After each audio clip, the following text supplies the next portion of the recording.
गुलिस्तां में जाकर हर एक गुल को देखा, गुलिस्तां में जाकर हर एक गुल को देखा, न तेरा सा रंगत है न तेरी सी बू है, न तेरा सा रंगत है न तेरी सी बू है। तकबीर में कलिमा में नमाजों में अज़ा में, तकबीर कलिमा तकबीर में कलिमा में नमाजों में अज़ा में, ए नाम इलाही से मिला नाम मुहम्मद, ए नाम इलाही से मिला नाम मुहम्मद। मुअज़्ज़ज़ मुसल्लियान कराम मुरब्बियान इज़ाम बरदरान इस्लाम सर्वस्तरेर तौहीदी जनता, আল্লাহ রব্বুল আলামিনের কালিমাতুশ শুকর পড়ুন, যিনি আমাদেরকে আজ পবিত্র জুমার দিনে আল্লাহ রব্বুল আলামিনের বিধান একটি ফরিজা আদায়ের লক্ষ্যে মসজিদে এসে সমবেত হওয়ার তৌফিক দান করেছেন। সকলেই পড়ুন, বলুন আলহামদুলিল্লাহ। সম্মানিত মুসল্লিয়ানে কেরাম, ধারাবাহিক সিরাতের আলোচনার মাঝে গত সপ্তাহে আমরা অমুসলিমদের সাথে কেমন হবে আমাদের আচার আচরণ এই বিষয়ে আলোচনা করেছিলাম। কারণ এই বিষয়টি আমাদের জন্য খুবই জরুরি ছিল, কারণ 2-1 দিন আগেই তাদের একটা ধর্মীয় উৎসব গিয়েছিল। যাতে করে আমরা সামাজিক অবস্থান এবং ধর্মীয় অবস্থানকে একসাথে গুলিয়ে না ফেলি, সে কারণেই গত জুমায় এই সম্পর্কে আলোচনা করা হয়েছে। আমরা আবারও এর আগের জুমায় ফিরে যেতে চাই, যেই জুমায় আমরা আলোচনা ছেড়েছিলাম হুজুর পাক সাল্লাল্লাহু আলাইহি ওয়াসাল্লাম যখন কিছুটা বড় হলেন, বুদ্ধি সম্পন্ন হলেন, যুবক হয়েছেন, প্রাপ্তবয়স্ক হওয়ার পর হুজুর পাক সাল্লাল্লাহু আলাইহি ওয়াসাল্লামের বাপ দাদারা পুনরায় আবার আগের মতো সিদ্ধান্ত গ্রহণ করলেন যে যেই একটি সংগঠন আমাদের বাপ দাদারা চালু করে গিয়েছিল, আমাদের বাবা দাদাদের মধ্য থেকে 3 ফজল মিলে যেই সংগঠনটি পরিচালনা করছিল, একজন হলো ফজল ইবনে ফুজালা, আরেকজন হলো ফজল ইবনে বিদা, আরেকজন হলো ফুজাইল ইবনে হারেস। এই 3 জনের কারণে এই দলটাকে বলা হতো হিলফুল ফুজুল। এই দলটাকে বলা হতো হিলফুল ফুজুল। আর এই হিলফুল ফুজুলের সংগঠন যেটা রয়েছে, এটাকে আবার পুনরাবৃত্তি করা হতে পারে। কেন? যাতে করে কোনো জালেম মাজলুমের উপর জুলুম করতে না পারে, কোনো জালেম মাজলুমের উপর জুলুম করতে না পারে, কোনো ব্যক্তি তার হক থেকে বঞ্চিত না হয়, কোনো বিধবা যেন তার হক থেকে বঞ্চিত না হয়, কোনো এতিমকে যেন তার ইয়তিমানা হালত অবস্থায় কোনো ব্যক্তি জুলুম না করতে পারে। চাই মুসাফির হোক অথবা মুকিম হোক, সবার সুরক্ষার জন্য পুনরায় এই সংগঠনটিকে পুনরাবৃত্তি করার একটা সময় এসেছিল। মুহাম্মদুর রাসূলুল্লাহ সাল্লাল্লাহু আলাইহি ওয়াসাল্লাম এই ঘটনাটার সাক্ষী ছিলেন। আব্দুল্লাহ ইবনে জাদআনের ঘরে যখন আবার পুনরায় হিলফুল ফুজুলের পুনর্ভিত্তি স্থাপন করা হয়, হুজুর আকরাম সাল্লাল্লাহু আলাইহি ওয়াসাল্লাম বলেন, আমি সেখানে উপস্থিত ছিলাম। আর এই দলটির মাকসাদ যে জুলুমকে দূর করা, মাজলুমকে সুরক্ষা দেয়া, জালেমের হাতকে প্রতিহত করা, এটা তৎকালীন যুগের বিভিন্ন কবিদের আশআরের মধ্যে ফুটে ওঠে। কেমন? যেমন কবি বলেন, ইন্নাল ফুদুলা তাহালাফু ওয়া তাআকাদু আল্লা ইউকিমা বিবাতনি মক্কাতা যালিমু আমরুন আলাইহি তাহাহাদু ওয়া তাওয়াসাকু আমরুন আলাইহি তাআহাদু ওয়া তাওয়াসাকু ফালজারু ওয়াল মুহতারু ফীহিমু সালিমু। তৎকালীন যুগের কবিরা হিলফুল ফুজুলের নামে কবিতা আবৃত্তি করত। বলে ওই যে হিলফুল ফুজুল যেটা ছিল, ওখানে মক্কার কুরাইশ সর্দারেরা একত্রিত হয়ে অঙ্গীকারবদ্ধ হয়েছিল। কি বিষয়ে অঙ্গীকার করেছিল? বলে আল্লাহ ইউকিমা বিবতনি মাক্কাতা যালিমু, বলে জালেমের কোনো ঠাঁই হবে না মক্কা নগরীর মধ্যে। মক্কা থেকে সমস্ত জালেমের জুলুমকে সরিয়ে দেওয়া হবে। তারা অঙ্গীকারবদ্ধ হয়েছিল। আমরুন আলাইহি তাআহাদু ওয়া তাওয়াসাকু, বলে বিষয়টি এমন হয়েছিল যে মাজলুমকে সুরক্ষা দেয়া, এই বিষয়ে তারা সবাই মিলে অঙ্গীকারবদ্ধ হয়েছিল। তারা এমনভাবে অঙ্গীকারবদ্ধ হয়েছিল, বলে তাদের অঙ্গীকারের মধ্যে ছিল ফালজারু ওয়াল মুহতারু ফীহিমু সালিমু, বলে যারা বাহির থেকে মক্কা নগরীতে আগমন করে, যারা বাহিরের থেকে এসে হজ পালনের জন্য আসে, উমরা পালনের জন্য আসে, তাদেরকে যেমন সুরক্ষা দেয়া হবে, মক্কার ভেতরে বসবাসকারী সবাইকে সুরক্ষা দেয়া হবে। তাহলে বোঝা গেল হুজুর আকরাম সাল্লাল্লাহু আলাইহি ওয়াসাল্লাম যুবক বয়সে যে সাংগঠনিক তৎপরতার সাথে যুক্ত হয়েছিলেন, এই যুক্তের মূল উদ্দেশ্য ছিল মাজলুমকে সুরক্ষা দেয়া, জালেমকে প্রতিহত করা। তারপর হুজুর আকরাম সাল্লাল্লাহু আলাইহি ওয়াসাল্লাম কিছুটা বড় হলেন। হুজুর আকরাম সাল্লাল্লাহু আলাইহি ওয়াসাল্লাম 12 বছর বয়সে একবার চাচার সাথে সিরিয়ার পথে গমন করেছিলেন। সিরিয়ার পথে 12 বছর বয়সে একবার গমন করেছেন। আর এখন যখন হুজুর আকরাম সাল্লাল্লাহু আলাইহি ওয়াসাল্লাম আরও বড় হয়ে গেলেন, প্রায় 25 বছর বয়স যখন হুজুরের হয়েছে, তখন হুজুর আকরাম সাল্লাল্লাহু আলাইহি ওয়াসাল্লাম দ্বিতীয়বার ব্যবসায়িক উদ্দেশ্যে সিরিয়ার পথে রওনা হওয়ার ইরাদা করলেন। প্রেক্ষাপটটা কি ছিল? কেন তিনি সিরিয়ার পথে রওনা হচ্ছিলেন? তারিখের কিতাবগুলোর মধ্যে লিখেন, মক্কা নগরীতে এক সম্ভ্রান্ত মহিলা ছিলেন, যার নাম ছিল খাদিজা বিনতে খুয়াইলিদ। কি নাম ছিল? খাদিজা বিনতে খুয়াইলিদ। উনার প্রথম স্বামী ইন্তেকাল করার পর তিনি দ্বিতীয়বার আরেকটা স্বামীর ঘর করেছেন। ওই স্বামীর থেকেও তিনি বিধবা হয়ে গিয়েছিলেন। ওই স্বামীও ইন্তেকাল করেছে। ফলশ্রুতিতে তার দুইটি বিয়েতে দুইজন স্বামীর ইন্তেকালের পর তার বয়স যখন প্রায় 44 অথবা 45 হয়েছে, প্রায় 40 বছরের কাছাকাছি হয়েছে, প্রায় 40 বছরের কাছাকাছি হয়েছে, তখন তিনি খুব একাকিত্বে সাথে দিন গুজরান করছিলেন। তার আগের 2জন স্বামী ইন্তেকাল করে চলে গেছেন, এখন তিনি খুব একা হয়ে গেছেন। তবে এই মহিলা অত্যন্ত শরীফ, ভদ্র, সম্ভ্রান্ত মহিলা ছিলেন। যেমন রূপে গুণে ছিলেন অনন্য, তেমনিভাবে মহিলার হাতে সম্পদ ছিল অঢেল। তিনি সম্পদের মালিক ছিলেন। তিনি কি ছিলেন? সম্পদের মালিক ছিলেন। হযরত খাদিজা তিনি এত পরিমাণ সম্পদের মালিক ছিলেন বলে মক্কার মধ্যে যখন খাদিজার কাফেলাকে সিরিয়ার পথে মাল দিয়ে পাঠানো হতো, মক্কার সমস্ত মানুষেরা একত্র করে যতটুকু সম্পদ নিয়ে ব্যবসার জন্য যেত, তার চেয়ে অধিকতর সম্পদ একা শুধু খাদিজার কাছে থাকতো।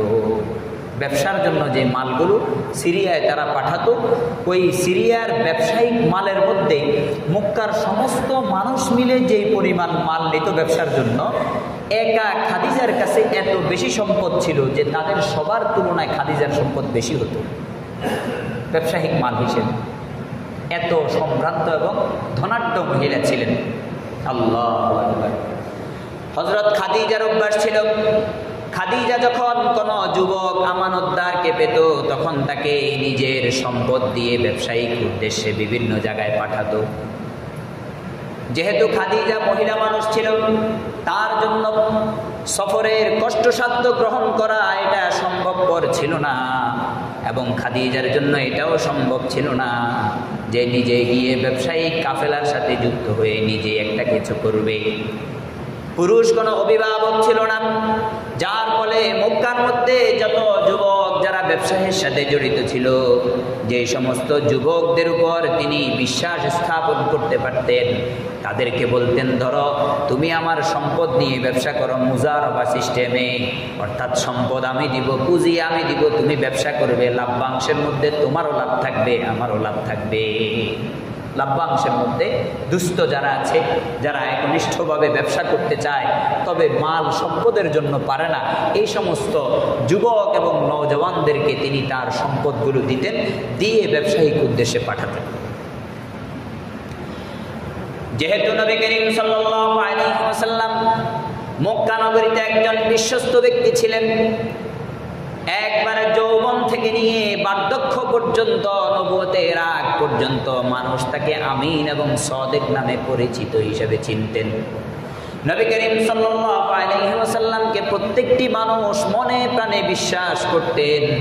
একজন মানুষও ছিল না যে নবী করিম সাল্লাল্লাহু আলাইহি ওয়াসাল্লামের আমানতের ব্যাপারে আঙ্গুল তুলতে পারবে, হুজুর সাল্লাল্লাহু আলাইহি ওয়াসাল্লামের সততার ব্যাপারে আঙ্গুল তুলতে পারবে।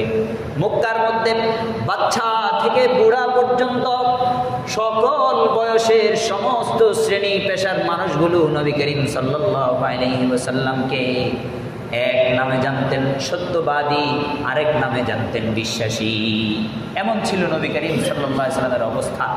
হযরত খাদিজা বিনতে খুয়াইলিদ যখন নবী করিম সাল্লাল্লাহু আলাইহি ওয়াসাল্লাম সম্পর্কে জানতে পারলেন যে 24-25 বছরের মুহাম্মদ একজন আছে যে কিনা অত্যন্ত বিশ্বাসী এবং আমানতদার, তার কাছে কারো সম্পদ আজ পর্যন্ত মার খেয়ে নাই, তার কাছে কারো সম্পদ আজ পর্যন্ত লুণ্ঠন হয় নাই, তার কাছে যে যেইভাবে ব্যবসায়িক উদ্দেশ্যে সামান দিয়েছে সে আমানতের সাথে, দিয়ানতের সাথে, সততার সাথে ব্যবসা করেছে। হযরত খাদিজা যখন এই কথাগুলো শুনলেন, তিনি মনে মনে এরাদা পোষণ করলেন, বলে এতগুলো সম্পদ দিয়ে অমুককে পাঠাই, তমুককে পাঠাই, লাভ্যাংশ তো আসে, কিন্তু এত বিশ্বাসী একজন ব্যক্তি, তাকে যদি আমার ব্যবসায়িক পলিসিতে আমার ব্যবসায়িক মাল সামানা দিয়ে সিরিয়াকরণ করতে পারি, তাহলে তার উপকার হলো, আমার অনেক বড় উপকার হলো যে আমি একজন বিশ্বাসী মানুষকে আমার সম্পদ দিয়ে আমার সম্পদের লাভ হাসিল করলাম। বিশ্বাসী মানুষ হলে আমার সম্পদটা যে বিক্রয় করবে সততার সাথে বিক্রয় করবে, কোনো মানুষকে ঠকাবে না, ঠকবাজি তার কাছে নাই, এবং তিনি যেই নিরেট লাভ আমার জন্য নিয়ে আসবে একবারে হালাল থাকবে, এটার মধ্যে কোনো ধরনের ভেজাল থাকবে না। ও আমার ব্যবসায়ী ভাইরা, তার মানে বোঝা গেল যে বিশ্বাসী মানুষ যারা আছে, বিশ্বাসী মানুষ যারা আছে, আমানতদার যারা রয়েছে, তাদের কাছে মাল সম্পদ দিয়ে ব্যবসা করা যেতে পারে। যে ভাই লাভ্যাংশের মধ্যে তোমারও একটা পার্সেন্ট থাকবে, আমারও একটা পার্সেন্ট থাকবে। যারা নিজেরা শ্রম দিতে পারেন না এইভাবে ব্যবসা করতে পারেন, তবে সুদের সাথে জড়িত হওয়া যাবে না।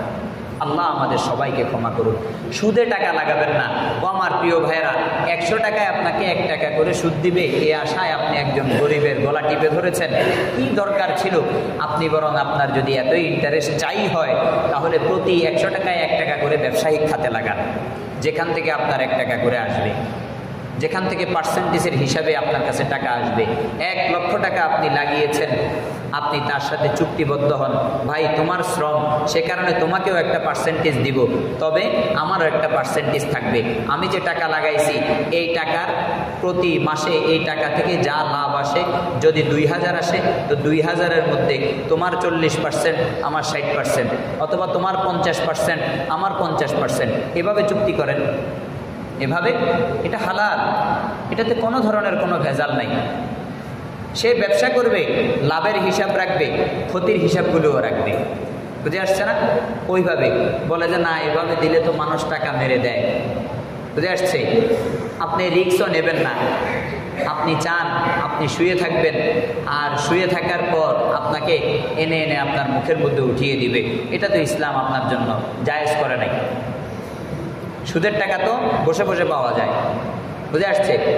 এই চিন্তা ভাবনা বাদ দেন, আল্লাহর প্রতি তাওয়াক্কুল করুন, ব্যবসায়িক খাতে টাকা লাগান। কেউ যদি মালদার হতে চায়, ব্যবসার বিকল্প কিছু নেই। চাকুরি বাকুরি সবার থেকে ঊর্ধ্বে হলো ব্যবসা। পুরা পৃথিবীটা এখন চালাচ্ছে ব্যবসায়িক একটা সিন্ডিকেট। আমরা মনে করি আর কি যে আমেরিকার প্রেসিডেন্ট মনে হয় পৃথিবী চালায়, বিষয়টা এরকম নয়। আমরা মনে করি আমাদের রাষ্ট্রপ্রধান যিনি আছেন উনি আমাদের বাংলাদেশ চালায়, বিষয়টা এরকম নয়। তারাও মার্কেট যারা করে, যারা ব্যবসায়ী, তাদের কাছে আটকা। কারণ দেশের অনেক বড় বড় বিনিয়োগগুলো তারাই করে। ছোটোখাটো বিনিয়োগ যেটা, এটা সবাই করতে পারে, কিন্তু বড় ধরনের কোনো বিনিয়োগ ব্যবসায়ী এবং বড় লেভেলের কোনো যদি বিজনেসম্যান না হয় তাহলে করা যায় না। তো ব্যবসা হলো এমন এক পলিসি, যেই পলিসির মাধ্যমে আপনি মালদার হতে পারবেন। আর রাসূলুল্লাহ সাল্লাল্লাহু আলাইহি সাল্লাম বলেছেন, আস-সাদিকুল আমিন মা'আন নাবিয়্যিন ওয়াস-সিদ্দীকিন ওয়াশ-শুহাদা'i ওয়াস-সালিহিন। আস-সাদিকুল আমিন, যারা আত-তাজিরুল আমিন, শব্দটা কি? আত-তাজিরুল আমিন, যারা সৎ ব্যবসায়ী হবে তাদের হাসন নসব হবে নবী এবং সিদ্দিকদের সাথে, নবী এবং সিদ্দিকদের সাথে। তো কুরআনুল কারীমের মধ্যে বলা হয়েছে, আহাল্লাল্লাহুল বাইআ ওয়া হাররামার রিবা। আহাল্লাল্লাহুল বাইআ ওয়া হাররামার রিবা, আল্লাহ আপনার জন্য ব্যবসাকে হালাল করেছেন আর সুদকে হারাম করেছেন। তো আপনি সহজলভ্য সুদের পেছনে না দৌড়িয়ে আপনার টাকাটা ব্যবসায়িক খাতে খরচ করেন। কিছু টাকা আসলে হালাল উপার্জন আপনার ভেতরে যাবে, আপনার বাচ্চাটা মানুষ হবে, অমানুষ হবে না। আর ওই যে হারামের পথে হেঁটেছেন, আপনার বাচ্চাটা অমানুষ হবে, মানুষ হবে না। কারণ হারাম কখনো আরাম দেয় না, হারাম কখনো আরাম দেয় না। নবী করিম সাল্লাল্লাহু আলাইহি ওয়াসাল্লামের ব্যাপারে হযরত খাদিজা যখন জানতে পারলেন যে মুহাম্মাদুর রাসূলুল্লাহ বড় বিশ্বাসী লোক, বড় আমানতদার লোক, সততায় অনন্য, তার মতো সৎ কোনো ব্যক্তি হয় না, কোনো তুলনা হয় না। খাদিজা প্রস্তাব পেশ করলেন, বলেন, মুহাম্মদ সাল্লাল্লাহু আলাইহি ওয়াসাল্লাম, অন্যান্য যুবকদেরকে যেই লাভ্যাংশ আমি দান করি আমার ব্যবসার মুনাফা থেকে, ব্যবসায়িক লাভ থেকে, তার চেয়ে দ্বিগুণ আপনাকে বাড়িয়ে দিব। আপনি শুধু একবার রাজি হয়ে যান আমার মালগুলো সিরিয়ায় নিয়ে যাওয়ার জন্য। নবী করিম সাল্লাল্লাহু আলাইহি ওয়াসাল্লামকে রাজি করানোর জন্য বলে, আপনি আর আমি মুজারাবার ব্যবসা করি, আপনাকে আমি পুঁজি দিচ্ছি, আপনি ব্যবসা করবেন, লাভ্যাংশের মধ্যে অন্যদেরকে আমি এতটুকু পার্সেন্টেজ দিই। একটা উদাহরণস্বরূপ 10% দেই, আপনাকে আমি 20%-এর লাভ দিব, তারপরও আপনি আমার মালগুলো নিয়ে যান। আমি বড় কি অসহায় অবস্থায় আছি, আমার স্বামী নেই আমার মাল সম্পদ দেখার জন্য, এই কারণে আমি যুবকদেরকে কাজে লাগাই, আমার বিভিন্ন সম্পদ দিয়ে তাদেরও উপকার হয়, আমার নিজেরও উপকার হয়। বলে যে মুহাম্মদ, আপনি নিজে নিয়ে যান, আপনাকে আমি খুব বিশ্বাস করি, আপনার ব্যাপারে অনেক সুনাম সুখ্যাতি শুনেছি, আপনি যদি নিয়ে যান। অন্যদেরকে যদি 10%-এর লাভ দিতাম হয়, আপনাকে আমি 20-25%-এর লাভ দিব। বুঝে আসছে না? মহানবী সাল্লাল্লাহু আলাইহি ওয়াসাল্লাম এমন একটা পরিস্থিতির মধ্যে পড়েছিল ওই সময়, নবী করিম সাল্লাল্লাহু আলাইহি ওয়াসাল্লামের চাচা আবু তালেবের সংসারে খুব অভাব অনটন দেখা দিয়েছে। চাচার সংসারে থাকে, ছেলেরা বাবাকে সহযোগিতা করে না, আর মুহাম্মদুর রাসূলুল্লাহ সাল্লাল্লাহু আলাইহি ওয়াসাল্লাম চাচার সংসারের অভাব অনটন দূর করার জন্য এই ব্যবসার জন্য রাজি হয়ে গেছে। সুবহানাল্লাহ। চাচার সংসারের অভাব অনটন, আম্মুর রাজুলি সিনহু আবিহি, চাচা হলো বাবার মতো বংশ বিস্তারের দিক থেকে। কিন্তু আমাদের এখন মামারা আপন থাকে, চাচারা আপন হয় না। এটা ইসলামের শিক্ষা নয়। একজন মানুষের সবচেয়ে আপন থাকবে তার বাবা মা, ভাই বোনের পরে চাচারা। এটার বিভিন্ন কারণ আছে। চাচারা ওই বাচ্চাদের উপর জুলুম করে, যার কারণে বাচ্চারা চাচাদেরকে আদর আপ্যায়নের দিক থেকে, শ্রদ্ধার দিক থেকে ওই আসনে রাখতে পারে না। ওই যে মামারা যে ইহসান করে সেই পর্যায়ে চলে যায়। মামারা যে ইহসান করে, ও আমার প্রিয় ভাইরা, আপনি তো আপনার ভাইয়ের এতিম সন্তানের মালিক। যদি আপনার ভাই মারা যায়, তাকে বিয়ে দেওয়ার দায়িত্ব আপনার উপর, তার দেখাশোনার দায়িত্ব আপনার উপর। আপনি জালেম কেন হবেন?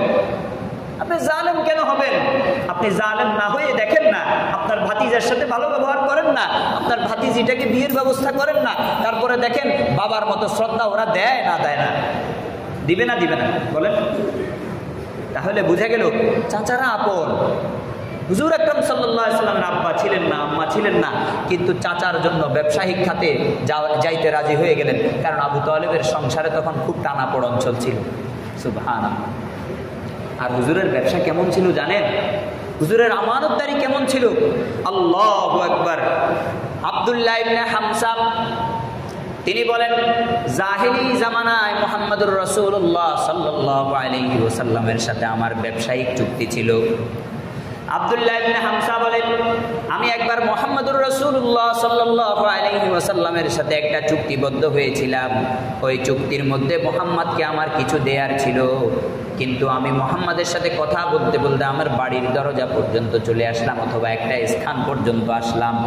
আসার পর মুহাম্মদকে বললাম, আমি বাড়িতে গিয়ে তোমাকে যা দিব সেটা নিয়ে আসছি, তুমি এখানে দাঁড়াও। আব্দুল্লাহ ইবনে হামসা বলে, আমি বাড়িতে গিয়ে স্ত্রীর সাথে বা বিভিন্ন কাজকর্মে লিপ্ত হয়ে যাওয়ার কারণে মুহাম্মদকে যে আমি এক জায়গায় দাঁড় করিয়ে এসেছি এটা আমি ভুলে গিয়েছি। আব্দুল্লাহ ইবনে হামসা বলে, আমি ভুলে গিয়েছি মুহাম্মদ আমার জন্য অপেক্ষা করছে, আমি তার জন্য কিছু নিয়ে যাব। আল্লাহু আকবার, আল্লাহু আকবার। আব্দুল্লাহ ইবনে হামসা বলে, এভাবে 2 দিন 3 দিন কেটে গেল। 2-3 দিন পরে মুহাম্মদকে আমি যেই পথে দাঁড় করিয়ে এসেছিলাম ওই পথ দিয়ে যখন আমি যাচ্ছিলাম দেখি মুহাম্মদ এখনো সেখানে দাঁড়িয়ে আছে। মুহাম্মদ সরা নাই। মুহাম্মদ এই আশায় দাঁড়িয়েছিল যে তার সাথে যিনি ওয়াদা করেছেন তিনি যদি এসে তাকে না পান। মুহাম্মদুর রাসূলুল্লাহ সাল্লাল্লাহু আলাইহি সাল্লাম তো এমন নবী ছিলেন, তার কাছে ইনসাফ এবং সততার, ন্যায়পরায়ণতার এমন উপমা আছে যেটা আর কারো কাছে নাই। আল্লাহর পরে যার স্থান, সুবহানাল্লাহি ওয়া বিহামদিহি সুবহানাল্লাহিল আযীম, লা ইলাহা ইল্লাল্লাহ মুহাম্মাদুর রাসূলুল্লাহ। মুহাম্মদুর রাসূলুল্লাহ সাল্লাল্লাহু আলাইহি ওয়াসাল্লাম 3 দিন পর আব্দুল্লাহ ইবনে হামসা যখন ওই পথ দিয়ে এসেছেন, মুহাম্মদুর রাসূলুল্লাহ সাল্লাল্লাহু আলাইহি সাল্লাম পথের উপর দাঁড়িয়ে আছে। আব্দুল্লাহ ইবনে হামসা বলে, অন্য কোনো মানুষ হলে 2-3 দিন দাঁড় করিয়ে রেখেছি, আমার হয়তো চটকনা মারত, গালি দিত, কিন্তু মুহাম্মাদের মধ্যে সব দুরাচরণ এবং দুর্ব্যবহারের কিছুই আমি পাইনি। আমি যখন মুহাম্মাদের সাথে দেখা করেছি আমি বললাম, ভাই আমার ভুল হয়ে গেছে, মুহাম্মদ শুধু আমাকে এই কথা বলেছে তুমি আমাকে কষ্ট দিয়েছ, আর কিচ্ছু বলে নাই। মুহাম্মদ শুধু মুখ দিয়ে নরম ভাষায় কথা বলেছে, ভাই আমার দাঁড়িয়ে থাকতে একটু কষ্ট হয়েছে, তুমি আমাকে একটু কষ্ট দিয়ে ফেলছো। কি বুঝলেন? মুহাম্মদুর রাসূলুল্লাহ এটা ছিল আমানতদারিতা এবং সদাকত, সততা। আব্দুল্লাহ ইবনে হামসা তাকে ধোঁকা দিতে পেরেছে ভুলে যাওয়ার কারণে, কিন্তু মুহাম্মদুর রাসূলুল্লাহ এক মুহূর্তের জন্য ভুলে যায় নাই যে আমার শরীক বাড়িতে গেছে আমাকে কিছু এনে দেওয়ার জন্য, সে এসে যদি আমাকে না পায় তাহলে তো আমি বেঈমান হয়ে গেলাম। 2-3 দিন পর্যন্ত দাঁড়িয়ে আছে যতক্ষণ না ওই শরীকদারের সাথে দেখা হয়। আল্লাহু আকবার। মুহাম্মদ আরবি সাল্লাল্লাহু আলাইহি ওয়াসাল্লাম কেমন ব্যবসায়ী ছিল, কেন খাদিজা মুহাম্মদুর রাসূলুল্লাহ সাল্লাল্লাহু আলাইহি ওয়াসাল্লামকে দ্বিগুণ মুনাফা দিয়ে ব্যবসার উদ্দেশ্যে পাঠাতে রাজি হলেন? বলে মুহাম্মদুর রাসূলুল্লাহ তো এমন ব্যবসায়ী ছিল যার নজির আব্দুল্লাহ ইবনে সায়েব বলে যে জাহিলি জামানায় আমি মুহাম্মদুর রাসূলুল্লাহ সাল্লাল্লাহু আলাইহি ওয়াসাল্লামের সাথে একসাথে ব্যবসা করতাম। আগে একটা ঘটনা বললাম আব্দুল্লাহ ইবনে হামসা, এখন আব্দুল্লাহ ইবনে সায়েবের ঘটনা শুনেন। আব্দুল্লাহ ইবনে সায়েব কি বলে? আব্দুল্লাহ ইবনে সায়েব বলেন, আমি মুহাম্মদুর রাসূলুল্লাহ সাল্লাল্লাহু আলাইহি ওয়াসাল্লামের সাথে জাহিলি জামানায় ব্যবসা করতাম, কিন্তু মুহাম্মদ যখন নবী হলেন, নবী হওয়ার পর 13 বছর মক্কায় কাটালেন, 13 বছর পর মদিনায় হিজরত করে চলে গেলেন। মদিনায় একবার আমি মুহাম্মদের সাথে দেখা করতে গিয়েছিলাম। মুহাম্মদ সাল্লাল্লাহু আলাইহি ওয়াসাল্লামকে আমি জিজ্ঞাসা করছিলাম, ও মুহাম্মদ তুমি আমাকে চিনো? তুমি কি আমাকে চিনো? মুহাম্মদ সাল্লাল্লাহু আলাইহি ওয়াসাল্লাম আমাকে দেখে জিজ্ঞাসা করলেন, বলে আব্দুল্লাহ তুমি কি আমাকে চেনো? আমি তো সেই মুহাম্মদ যে তোমার সাথে ব্যবসা করেছিল। এত কিছু বলে নাই, শুধু বলছে আব্দুল্লাহ তুমি আমাকে চিনছো? আব্দুল্লাহ তুমি আমাকে চিনছো? আব্দুল্লাহ ইবনে সায়েব বলেন, কুনতা শারীকি ফানি'মাশ শারীক লা তাদারি ওয়া লা তামারি। আব্দুল্লাহ ইবনে সায়েব বলেন, আরে মুহাম্মদ তোমাকে কি ভুলা যায়? তুমি তো জাহিলি জামানায় আমার সাথে ব্যবসায়িক চুক্তিতে লেনদেনের মধ্যে একসাথে আমরা 2 জন ব্যবসা করছি। বলে আমি তোমাকে কেমন পেয়েছি? তোমাকে তো আমি এমন পেয়েছি, কখনো আমার একটা কথাকে তুমি কর্তন করো নাই, কখনো আমার সাথে তর্কে বিতর্কে লিপ্ত হও নাই। একসাথে দীর্ঘ সময় ব্যবসা করেছে, অথচ ব্যবসায়ী যদি 2 জন ব্যবসায়ী একসাথে ব্যবসা করে কত মনোমালিন্যতা দেখা যায়। মুহাম্মদুর রাসূলুল্লাহ যখন আব্দুল্লাহ ইবনে সায়েবকে জিজ্ঞাসা করেছেন, ও আব্দুল্লাহ ইবনে সায়েব তুমি আমাকে চিনতে পেরেছো? বলে আরে চিনবো না কেন, তুমি তো সেই শরীক ছিলে, তুমি তো আমার ব্যবসায়িক সেই সাথী ছিলে যার সাথে কোনো কথা বললে কখনো বিতর্ক সৃষ্টি হয় না, যার সাথে কথা বললে আমার কথা কখনো কর্তন করা হয় না। সুবহানাল্লাহ সুবহানাল্লাহ। এমন ছিলেন আল্লাহ রাসূল সাল্লাল্লাহু আলাইহি ওয়াসাল্লামের ব্যবসায়িক পলিসি। রাসূলুল্লাহর কথাই এত সুন্দর ছিলেন। আল্লাহু আকবার। হুজুরের কালাম মুবারকের মধ্যে এত হালাওয়াত ছিলেন। হুজুর যখন কথা বলতেন কারো সাথে তখন সে বিমুগ্ধ নয়নে হুজুরের দিকে তাকায়া থাকতো। একদিকে চেহারার সৌন্দর্য, অপরদিকে কালামের সৌন্দর্য, বিমোহিত হয়ে যেত সে। আব্দুল্লাহ ইবনে সায়েব বলে, তোমাকে না চিনে কোথায় যাব, তোমার মতো এরকম শরীক তো আমি আমার আর জীবনে পাই নাই। এমনই আরেকটা ঘটনা, কায়েস ইবনে সায়েব বলে, মুহাম্মদুর রাসূলুল্লাহ সাল্লাল্লাহু আলাইহি সাল্লাম জাহেলি জামানায় আমি তার সাথে ব্যবসা করেছি, দুইজন একসাথে। হুজুর তো ব্যবসায়ী মানুষ ছিলেন, ওই সময় ব্যবসা করেছেন। হুজুরের যৌবনকালে উপার্জনের জন্য ব্যবসাকে বেছে নিয়েছেন, তখনও বকরি চড়িয়েছেন। বুঝে আসছে? কোনো কাজকে ছোট চোখে দেখে নাই, কোনো কাজকে ছোট চোখে দেখে নাই। আমার প্রিয় ভাইরা, যেই কাজ করেন হালাল রুটি রুজি যদি হয়, তাহলে আপনার কাছে শর্মিন্দগি এবং শরম পাওয়ার, লজ্জা পাওয়ার কোনো কারণ আছে? কোনো কারণ নাই। লজ্জা তো পাবে সে যে লক্ষ লক্ষ টাকা ব্যাংকে রেখে ইন্টারেস্ট খায়।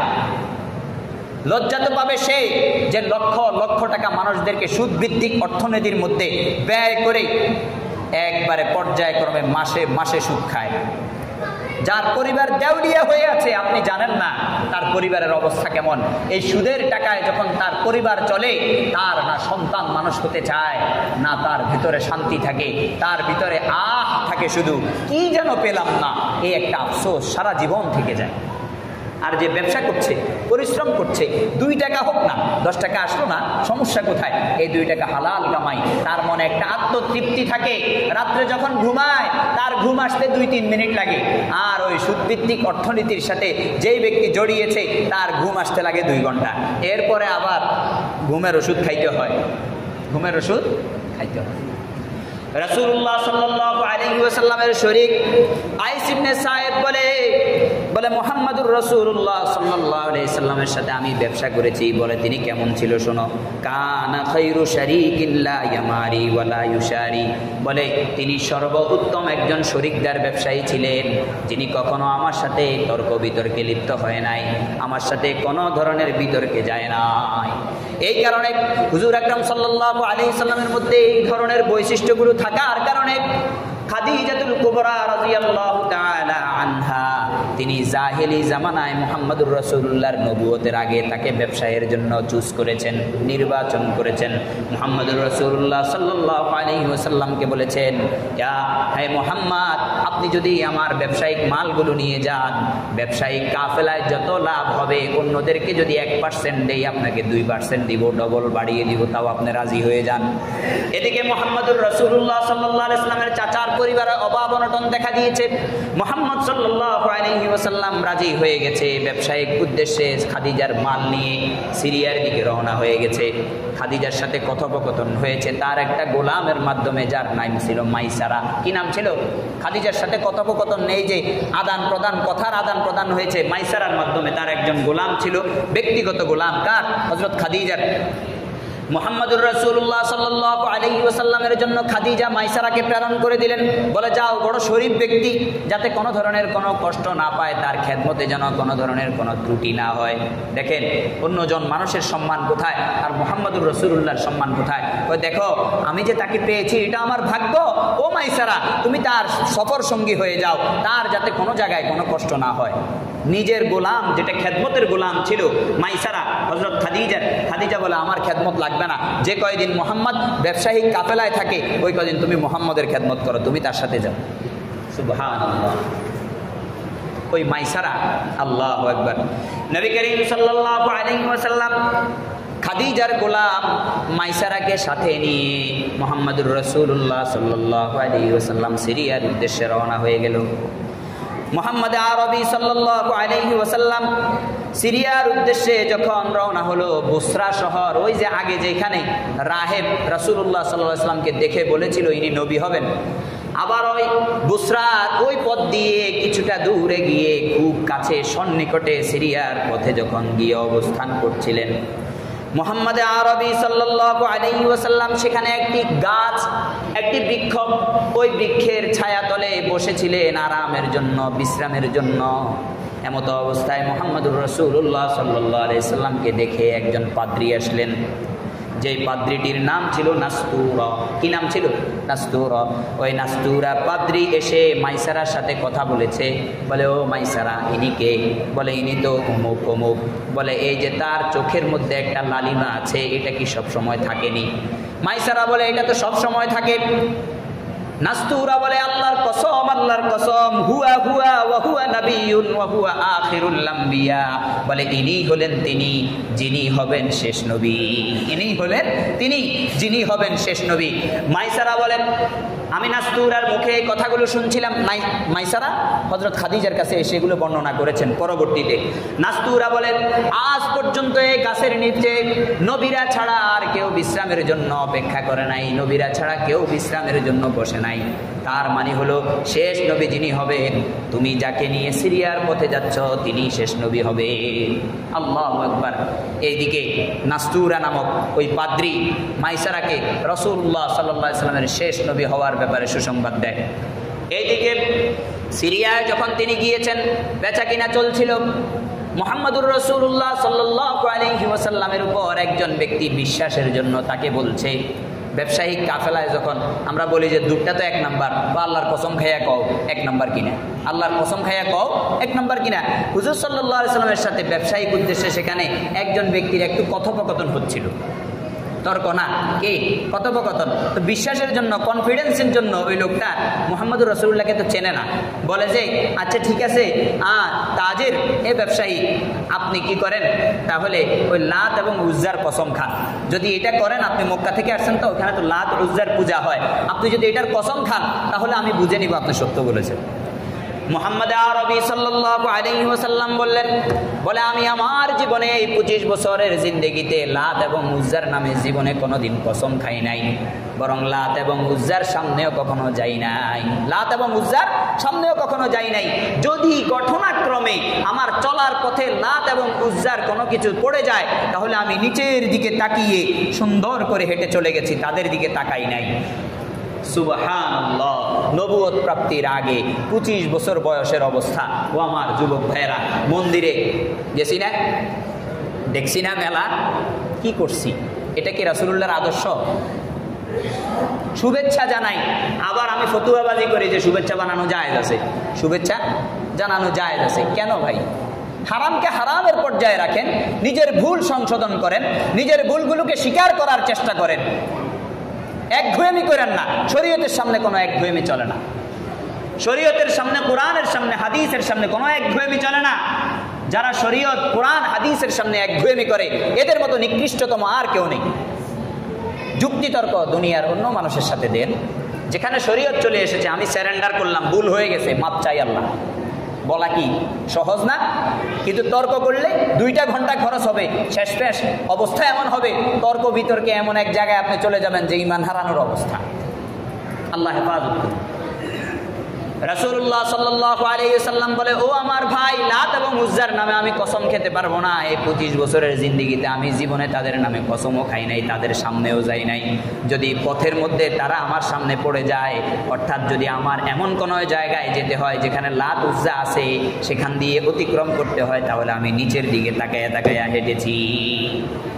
ওই লোকটি যখন এই কথা শুনলেন, সিরিয়ার মধ্যে তারা তো ইহুদি ছিল, আহলে কিতাব খ্রিস্টান ছিল, সে বলে, আল্লাহর কসম, কসম, এমন একজন ব্যক্তির সম্পর্কে আমরা আমাদের উলামায়ে কেরামের মুখে শুনেছি যে তিনি শেষ নবী হবে। ওই লোকও শুনে ফেলছে, ভাই কি বলো, তুমি লাত উজ্জার নামে কসম খাও না, লাত উজ্জার দিকে তাকাও না, লাত উজ্জার যখন সামনে পড়ে যায় তখন নিচের দিকে তাকিয়ে হাঁটো, এটা তো নবীর বৈশিষ্ট্য। নবী ছাড়া তো এমন বৈশিষ্ট্যধারী কেউ হতে পারে না। আল্লাহু আকবার। মুহাম্মদুর রাসূলুল্লাহ সাল্লাল্লাহু আলাইহি সাল্লাম সম্পর্কে জিজ্ঞাসা করা হলো। মাইসারা বলে এই সফরের মধ্যে মুহাম্মদ আরবি সাল্লাল্লাহু আলাইহি সাল্লামের সাথে এমন এমন অলৌকিক ঘটনাগুলো প্রকাশ পেয়েছে যেগুলো হুজুর সাল্লাল্লাহু আলাইহি সাল্লামের জন্য মুজিজা ছিল। বলে মাইসারা আমি দেখেছি যখনই কোনো ছায়ার ব্যবস্থা থাকতো না, মুহাম্মদ আরবি সাল্লাল্লাহু আলাইহি সাল্লামকে আকাশের মেঘগুলো ছায়া দিত। যখন কোনো ছায়ার ব্যবস্থা থাকতো না, আমি 2জন ফেরেশতাকে দেখেছি মেঘের মাধ্যমে রাসূলুল্লাহ সাল্লাল্লাহু আলাইহি সাল্লামকে ছায়া প্রদান করেছেন। কে বলে? মাইসারা বলে। সফর থেকে যখন ফিরে এসেছে মাইসারা হযরত খাদিজাতুল কুবরা রাদিয়াল্লাহু তাআলা আনহার কাছে আসলেন। বলে, খাদিজা, তুমি যাকে ব্যবসায়িক কাফেলায় মাল দিয়ে প্রেরণ করেছো তার তো এই ক্যাটাগরি, তার তো অবস্থা এমন এমন। মাইসারা যখন হুজুর আকরাম সাল্লাল্লাহু আলাইহি ওয়াসাল্লামের পূর্ণ গুণাবলীগুলো বর্ণনা করলেন খাদিজার কাছে, হযরত খাদিজা মহল থেকে দূর থেকে দেখছিলেন হুজুর সাল্লাল্লাহু আলাইহি ওয়াসাল্লাম ব্যবসায়িক কাফেলা নিয়ে আসছে। তখন নিজেও সচক্ষে দেখেছে রৌদ্রের মধ্যে কোনো মেঘের ব্যবস্থা নেই, কোনো ছায়ার ব্যবস্থা নাই, কিন্তু হুজুর সাল্লাল্লাহু আলাইহি ওয়াসাল্লামের উপরে মাঝে মাঝে মেঘ ছায়া দিচ্ছিল যাতে কষ্ট না হয়। খাদিজা এই বিষয়টা যখন দেখলো, খাদিজা সাথে সাথে তার সাহিলি, তার বান্ধবী যারা আছে যাদের সাথে সে উঠা বসা করে, বান্ধবীদেরকে দেখালো যে দেখো ওই যে মুহাম্মদ, যাকে আমি বিশ্বাস করে আমার মাল সম্পদ দিয়ে সিরিয়ায় পাঠাইছি, তার সাথে দেখো আসমানের কি মুআমালা চলছে। খাদিজা এইভাবে নিজের বান্ধবীদেরকে দেখালো। সুবহানাল্লাহি ওয়া বিহামদিহি। খাদিজা ওয়ারাকা ইবনে নাওফেলের কাছে গেল।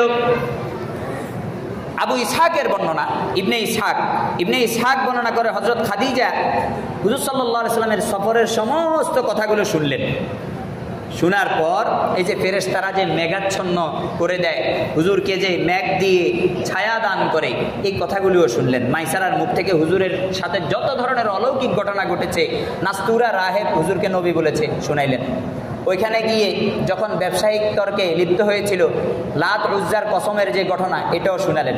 সব কিছু যখন শুনালো, তখন হযরত খাদিজার এক চাচাতো ভাই ছিল ওয়ারাকা ইবনে নাওফেল।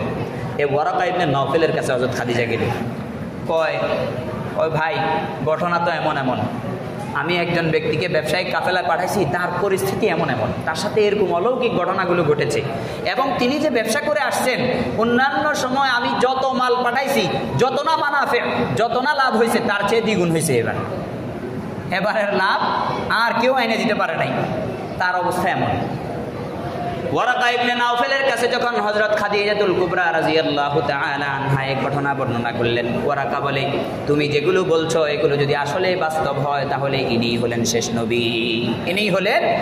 নবী, ইনার পর আর কোনো নবী আসবেন না, ইনি হলেন মুহাম্মদ আরবি সাল্লাল্লাহু আলাইহি ওয়াসাল্লাম। খাদিজা যখন এই কথা শুনছেন, অন্তর নরম হয়ে গেছে।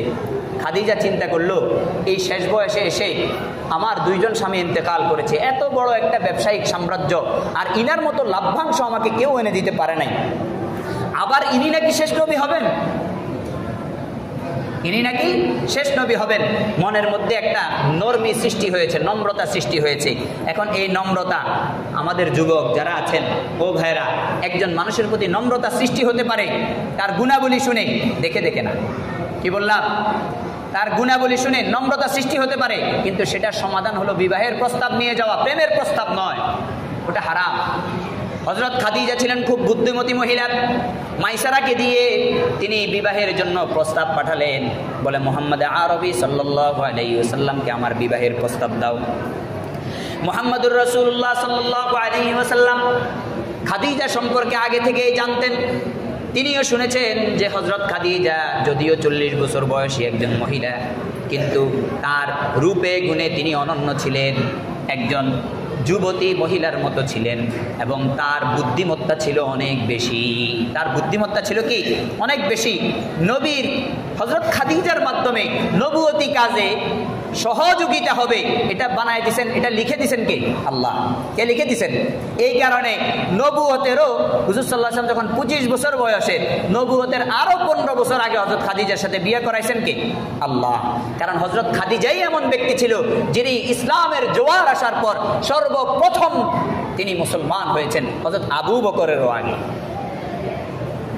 নারীদের মধ্যে তিনি সর্বপ্রথম, এটা আগে আর পরের কোনো বিষয় না। অর্থাৎ হযরত খাদিজা সবার আগে জানছেন, তো তিনি সবার আগে মানছেন। হযরত আবু বকর পরে জানছেন, আবু বকর সবার আগে মানছেন। বিষয়টা হলো এরকম, আগে আর পরের কোনো বিষয় না। কিন্তু নারীদের মধ্যে সর্বপ্রথম মুসলমান হয়েছেন হযরত খাদিজা। বলে, ইয়া রাসূলুল্লাহ, আপনার সাথে খারাপ কিছু হতে পারে না, আপনি বিধবাদের আশ্রয়স্থল, আপনি ইয়েতীমের আশ্রয়স্থল, আল্লাহ আপনার উপরে নিশ্চয়ই ওহী নাযিল করেছে, এটার দ্বারা আপনার কোনো অকল্যাণ হবে না, এটার দ্বারা আপনার কল্যাণই হবে। সুবহানাল্লাহ। এরকম ছিলেন হামদর্দি, এরকম ছিলেন সহমর্মী একজন স্ত্রী, হুজুর সাল্লাল্লাহু আলাইহি ওয়াসাল্লামের স্ত্রী, আমাদের আম্মা জান হযরত খাদিজাতুল কুবরা রাদিয়াল্লাহু তাআলা আনহা। হযরত খাদিজা যখন হুজুর সাল্লাল্লাহু আলাইহি ওয়াসাল্লামকে বিবাহের প্রস্তাব দিয়েছিলেন, হুজুর সাল্লাল্লাহু আলাইহি ওয়াসাল্লাম চিন্তা ফিকির করেছেন আল্লাহ রাব্বুল আলামিন হুজুর সাল্লাল্লাহু আলাইহি ওয়াসাল্লামকে রাজি হওয়ার জন্য মন মস্তিষ্ক তৈরি করে দিলেন। হুজুর আকরাম সাল্লাল্লাহু আলাইহি ওয়াসাল্লাম এই বিবাহের মধ্যে রাজি হয়ে গেলেন। হুজুর সাল্লাল্লাহু আলাইহি ওয়াসাল্লাম বিবাহে রাজি হয়ে গেলেন। আবু তালেব কুরাইশদের বড় বড় সর্দারদেরকে ডাকলেন, বলে আসো, খাদিজার বাড়িঘর বেশি বড়, চলো ওখানে চলো, ওখানে গিয়ে আমরা বিবাহের ব্যবস্থা করি। মেয়ের বাড়িতে বিয়ে পড়ানো, বুঝে আসছে তো? এরকম কোনো পদ্ধতি রেওয়াজ উচিত না যে আমি মেয়েটাকে আমার বাড়িতে উঠে নিয়ে বিয়ে পড়াবো। আগে মেয়ের বাড়িতে বিয়ে পড়াবেন। কোথায়? মেয়ের বাড়িতে বিয়ে পড়াবেন। কেন? এটা মেয়ের জন্য সম্মানের, মেয়ের আব্বার জন্য সম্মানের। তারা যেভাবে ব্যবস্থা করে করুক না, সমস্যা কোথায়? এবং বিবাহের ক্ষেত্রে যে অলিমা করবেন মেয়ের বাড়িতে না করার চেষ্টা করবেন। মেয়েদেরকে এরকম কষ্ট দিয়েন না। ছেলের বাড়িতে অলিমা হবে। হুজুরের সুন্নত হলো ছেলেরা অলিমা করবে, মেয়েরা করবে না। মেয়েরা মেয়েকে দিয়েই দিচ্ছে একজন বাবা, তার পুরা ঝুলি খালি করে আপনাকে উঠাইয়া দিয়ে দিতেছে। এরপরেও তাকে টিপে টিপে টিপে টিপে ওই যে টুথপেস্ট শেষ হওয়ার পরে একবারে শেষে দিয়ে যেগুলো থাকে এইভাবে নিংড়াইয়া নিংড়াইয়া তাকে গলা টিপে টিপে আপনি খাচ্ছেন। কতটুকু জায়েজ হচ্ছে? কতটুকু জায়েজ হচ্ছে? এরকম ভাবে জ্বালা যন্ত্রণা দিচ্ছেন মেয়ের বাবাকে। কি তিনি কি মেয়ে জন্ম দিয়ে কি ঠেকে গেছেন? খবরদার। মেয়ের সম্পর্ক এবং মেয়ের বাবার সম্পর্ক এমনভাবে দেখবেন যাতে তারা অপদস্থ না হয়। কারণ তারা সারা জীবনের জন্য একটা মেয়েকে আপনাকে দান করে দিচ্ছে, আপনার ছেলের জন্য বহু করে আপনার সাথে দিয়ে দিচ্ছে। এটা অনেক বড় কোরবানি, এটা আপনি বুঝবেন না। আপনি বুঝতেন যদি আপনি ওই অবস্থায় থাকতেন, অথবা আপনার মেয়ে বিয়ে দেওয়ার সময় আপনি বুঝবেন। আপনার মেয়ে বিয়ে দেওয়ার সময় আপনি বুঝবেন। হুজুর সাল্লাল্লাহু আলাইহি ওয়াসাল্লামের বিষয়টি আবু তালেব বলল, খাদিজার বাড়িতে বিয়ে হবে। কুরাইশদের বড় বড় সর্দারদেরকে দাওয়াত দেওয়া হলো। মুহাম্মদুর রাসূলুল্লাহ সাল্লাল্লাহু আলাইহি ওয়াসাল্লামের বিবাহের মধ্যে আবু তালেব খুতবা পড়েছেন। আবু তালেব কি খুতবা পড়েছে? আল্লাহু আকবার। তার খুতবাটা ছিল অতি সংক্ষিপ্ত, কিন্তু এই খুতবার মর্মার্থ ছিল অনেক। আবু তালেব খুতবা পড়েছে, আম্মা বাদু ফা ইন্না মুহাম্মাদাম মিম্মান লা ইউয়াজানু বিহি ফাতাব মিন কুরাইশিন ইল্লা রাজাহা বিহি শারাফান ওয়া নাবালান ওয়া ফাদলান ওয়া আকলান ওয়া ইন কানা ফিল মালি কুল্লুন ফাইন্নাহু জিল্লুন যাইলুন ওয়া আরিয়াতুন মুস্তারজিআতুন ওয়া লাহু ফি খাদিজাতা বিনতি খুয়াইলিদিন রাব্বাতুন ওয়া লাহা ফিহি মিসলু যালিক। আবু তালেব এই খুতবাটা পড়েছেন, যার মর্মার্থ হলো, ও কুরাইশের সর্দাররা শোনো, মুহাম্মদ সাল্লাল্লাহু আলাইহি ওয়াসাল্লামের বিপরীতে কুরাইশদের সমস্ত যুবককে যদি এক পাল্লায় রাখা হয় তাহলে ভদ্রতা, মার্জনীয় আচরণ এবং মর্যাদা সম্পন্ন, কারণ ফজিলত এবং জ্ঞান সম্পন্ন হওয়ার দিক থেকে মুহাম্মদের সমকক্ষ আর কেউ হবে না। সবাইকে এক পাল্লায় রাখলে মুহাম্মদ অন্য পাল্লায় যদি হয় তাহলে মুহাম্মদের বিবেক বুদ্ধি বেশি, মুহাম্মদের সম্মান বেশি, মুহাম্মদের সততা বেশি, মুহাম্মদের ভদ্রতা বেশি। এর সমকক্ষে কেউ আজ পর্যন্ত পৌঁছতে পারে নাই। কে বলতেছে? আবু তালেব বলতেছে। তারপর আবু তালেব বলে, ঠিক আছে, আমার ভাতিজা মাল সম্পদ একটু কম, মাল সম্পদ একটু কম বলে আবার ছেড়ে দেয় নাই। বলে মাল সম্পদ যদিও বা কম হয়, ফাইন্নাহু জিল্লুন যাইলুন, কিন্তু মাল সম্পদ তো হচ্ছে ক্ষণস্থায়ী একটা ছায়া।